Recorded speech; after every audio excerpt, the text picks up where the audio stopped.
30,000 megawatts of thermal energy. That is 10 times the rated output of the reactor, achieved in less than 4 seconds. At 1:23 a.m., the RBMK reactor didn't just fail, it became a nuclear volcano. The physics were impossible. A vertical line on a graph that should have been flat. And it all happened because of a safety test designed to save money. The Soviet Union wanted to prove their flagship reactor could power its own cooling pumps during a blackout.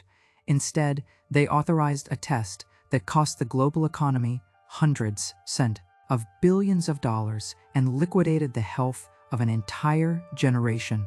The irony is devastating. They pressed the AZ5 button, the emergency shutdown switch, believing it would kill the reaction instantly. But the RBMK reactor had a fatal design flaw buried in its control rods. Instead of a brake, they had unknowingly wired a detonator to the console. The operators, Akimov and Toptunov, were staring at the control panel in total confusion. They had done everything the procedure demanded in those final seconds. They saw the power rising and hit the button to stop. It's not realizing that the scram system was the very thing that would tear the building apart. It comes down to the graphite tips on the control rods. When the button was pressed, these graphite displacers entered the core first, pushing out the neutron-absorbing water. For a split second, reactivity didn't drop, it skyrocketed. That brief spike was enough to shatter the fuel channels and jam the rods, locking the reactor in a runaway cycle.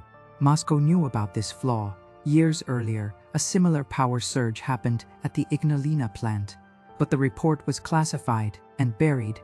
It was cheaper to hide the defect than to retrofit dozens of reactors across the Soviet bloc. That decision turned the Chernobyl control room into a death trap where the operators never stood a chance. The pressure inside the core became so immense that it lifted the 2,000-ton biological shield, the Elena lid, into the air like a coin flip. This massive steel and concrete cap crashed back down, leaving the reactor core completely exposed to the open sky. It was an open wound on the face of the Earth, bleeding radiation directly into the atmosphere. This wasn't just an industrial accident. It was a dirty bomb the size of a city, while the engineers were trying to understand why their control rods wouldn't move. The core was already burning at 2,500 degrees Celsius. The air outside tasted like metal, a telltale sign of ionized oxygen that meant you were already dying. The first explosion was steam, tearing the plumbing apart. The second was hydrogen, a chemical detonation that obliterated the roof. Debris was thrown kilometers away, including blocks of red-hot graphite that sat on the ground, radiating death to anyone who looked at them. The firefighters arrived, thinking it was a simple roof fire, walking straight into a gamma-ray field. They had no gear, no warnings, and no idea what they were fighting. They were kicking radioactive graphite off the road with their boots. These men absorbed a lifetime's dose of radiation in minutes, their skin turning nuclear tan before blackening as their cells began to decompose. Meanwhile, the city of Pripyat slept just 3 kilometers away. 49,000 people were breathing in the isotopes of iodine-131 and cesium-137. They woke up to a beautiful, glowing sky, unaware that every breath was a ticket to the cancer ward. The Bridge of Death became a viewing platform where families watched the rainbow-colored flames, unknowingly sealing their fate. The denial from the state was absolute. They cut the phone lines to Pripyat to prevent panic, effectively quarantining the truth while the radiation spread. It took Sweden, over 1,000 kilometers away, to detect the fallout on their own workers' shoes before the Kremlin finally admitted that something had gone slightly wrong. We are talking about a catastrophe that released 400 times more radioactive material than the Hiroshima bomb. It required an army of 600,000 liquidators to clean up. Human biorobots sent to shovel radioactive waste because the actual robots kept frying their circuits. This is the story of the most expensive engineering disaster in history. It destroyed the myth of Soviet technological superiority and bankrupt to an empire. It all started with a simple safety test, a tired crew, and a button that did the exact opposite of what it was designed to do. To understand the violence of that night, You have to understand the beast they were trying to tame. The RBMK 1000 wasn't just a nuclear reactor, it was a Soviet giant, a graphite-moderated monster that stood apart from every safety standard in the West. Most reactors are designed with a negative void coefficient. That's engineering shorthand for safety. In a normal reactor, if the cooling water boils away and turns to steam, the nuclear reaction naturally slows down and dies. It's a failsafe written into the laws of physics, but the RBMK was different. It was built with a positive void coefficient. That means when the water turns to steam, the reaction doesn't stop. It accelerates. The hotter it gets, the more powerful it becomes. It's an engine designed to redline itself until it disintegrates. And why would anyone build a machine that wants to destroy itself? Because safety costs money, and the Soviet Union was running on a deficit of both cash and truth. The RBMK design was chosen because it was cheap to build and massive in scale. It didn't require the expensive, heavy containment vessels used in American or European plants. Those giant concrete domes meant to keep radiation inside if things go wrong. The Soviets skipped that. They built a reactor looking like a warehouse because they needed electricity fast and they needed plutonium for weapons. The design wasn't just an engineering choice, it was an economic strategy. They prioritized output over stability, and they handed the keys of this volatile machine to operators who were never told about its fatal flaw. The manual didn't say, "This reactor is unstable at low power." It just gave them a quota to meet. That instability is what killed them. On the night of the test, the reactor was already dying. It was poisoned by xenon-135, a byproduct that absorbs neutrons and chokes the reaction. The core power had plummeted to near zero. A safe operator would have shut it down and waited 24 hours for the poison to clear. But they were trying to force the reactor back to life. To do that, they pulled the control rods out. Not just a few, almost all of them. Imagine driving a car on ice, cutting the brake lines and flooring the accelerator just to get it moving. They managed to stabilize it at 200 megawatts, but the core was a mess. The water flow was too high, the steam pressure was too low, and the localized power distribution was erratic. They had created a precarious balance where the reactor was on the edge of a runaway power excursion, held back only by the water flowing through it. This is where the human element becomes criminal. Anatoly Dyatlov, the deputy chief engineer, was in the control room. He was a man known for his abrasive style and his obsession with results. The test they were running, to see if the turbine could power the cooling pumps during a blackout, was long overdue. It had failed previous attempts, and failure wasn't an option for Dyatlov's career. He bullied the younger operators, Akimov and Toptunov, into violating safety protocols. When they hesitated, seeing the dangerous readouts, he threatened their jobs. He ordered them to bypass the emergency shutdown signals. He ordered them to pull the rods. He was managing a nuclear timeline like it was a factory shift, ignoring the fact that physics doesn't respond to intimidation. He pushed the system beyond its limits because the bureaucracy demanded a completed form, not a safe plant. And then came the trigger. At 1 hour, 23 minutes and 40 seconds, Akimov pressed the AZ5 button. It was supposed to be the scram, the emergency brake. It was supposed to drop all the control rods back into the core and kill the reaction instantly. But the RBMK control rods had a secret. The main body of the rod was made of boron, which absorbs neutrons and stops the reaction. But the tips of the rods, the first part to enter the core, were made of graphite. Graphite creates a positive scram effect. It actually increases reactivity. When Akimov pressed that button, he didn't drop a fire extinguisher on the fire. He poured gasoline on it. As those graphite tips entered the core, they displaced the water in the lower channels.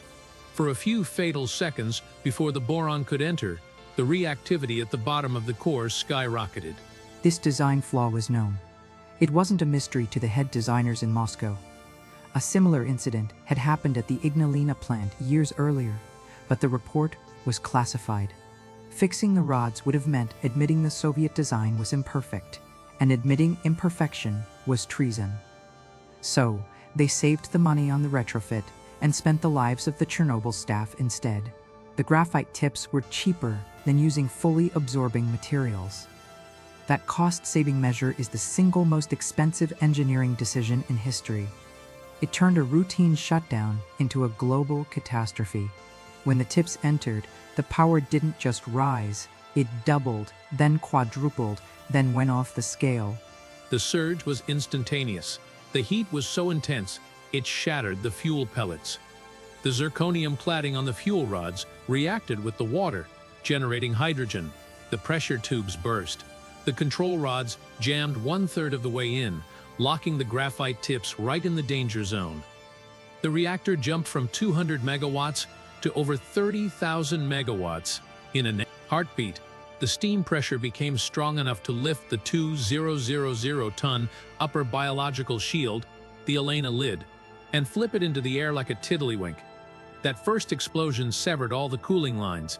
The second explosion, a massive hydrogen detonation, tore the roof off the building. The core was now open to the sky, a burning crater of graphite and uranium broadcasting death into the atmosphere. The fail-safe had failed, and the safe design had just created hell on Earth. The explosion wasn't the end. It was the birth of a new kind of hell. When the roof of Reactor 4 was obliterated, it exposed a burning core of 211 control rods and 1,600 pressure tubes, all melting into a radioactive lava. This wasn't just a fire. It was a thermal updraft, carrying microscopic fragments of uranium and graphite directly into the jet stream. For the next 10 days, the atmosphere became a conveyor belt for poison. The Soviets didn't just have a technical failure, they had a logistics nightmare. They were fighting a war against an invisible enemy that didn't bleed. They threw sand, boron, and lead from helicopters, pilots flying directly into the radioactive plume until they fell ill. They sent liquidators, hundreds of thousands of soldiers and miners, to clean up the mess with shovels and bare hands. It was a medieval solution to a space-age catastrophe. And the cost was more than just lives. It was the beginning of the end for the Soviet Union itself. The financial burden was staggering, roughly 18 billion rubles, which at the time was enough to cripple their already stagnant economy. But the real cost was the collapse of the state's most valuable currency, trust. For days, the Kremlin tried to play the everything is normal card. They let the May Day parades go on in Kiev, just 80 miles away, while radioactive rain washed over the crowds. They didn't tell their people to take iodine or stay indoors until the rest of the world caught them red-handed. Gorbachev later admitted that Chernobyl was perhaps the cause of the collapse of the USSR. It proved that a system built on lies and fear couldn't survive a disaster that required truth and transparency. From an engineering standpoint, the verdict was brutal. The RBMK was a flawed machine operated by a flawed system. The investigation eventually forced the state to admit that the graphite-tipped rods were a positive scram hazard. They had to retrofit every remaining RBMK reactor across the Eastern Bloc. They increased the number of control rods, added more absorbers, and changed the fuel enrichment to ensure that a positive void coefficient would never again cause a runaway surge. They had to engineer their way out of a hole they had dug with cheap materials and arrogance. Today, the new safe confinement, a massive steel arch designed to last 100 years, covers the site. It's the largest movable land-based structure ever built, a multi-billion-dollar tomb for a mistake that will remain lethal for 20,000 years. The legacy of Chernobyl isn't just a ghost town in Ukraine. It's a permanent scar on the psyche of the modern world. It redefined global nuclear safety standards. We moved from trust us to verify everything. It birthed the International Nuclear Event Scale, INES, where Chernobyl sits at level 7, the maximum. It also triggered a global retreat from nuclear energy that lasted decades, forcing us back into the arms of coal and gas, just as climate change began to accelerate. The irony is that the disaster meant to show the power of Soviet engineering ended up proving the fragility of human civilization. We built the sun on Earth, forgot to give it a proper set of brakes, and then acted surprised when it burned us. The elephant's foot is still there. sitting in the basement of the reactor. It's a mass of corium lava made of melted fuel and glass that cooled into a shape that looks like a wrinkled foot. If you stood next to it for 300 seconds in 1986, you were a dead man. Even now, decades later, it is still radioactive and still generating heat. It is a permanent, physical reminder of that night in April. Physics doesn't have a political agenda. It doesn't care about your 5-year plan or your career goals. If you ignore the math eventually ignores you. Chernobyl taught us that the most dangerous design flaw isn't in the machines, it's in the men who think they can outsmart the laws of nature for the sake of a budget.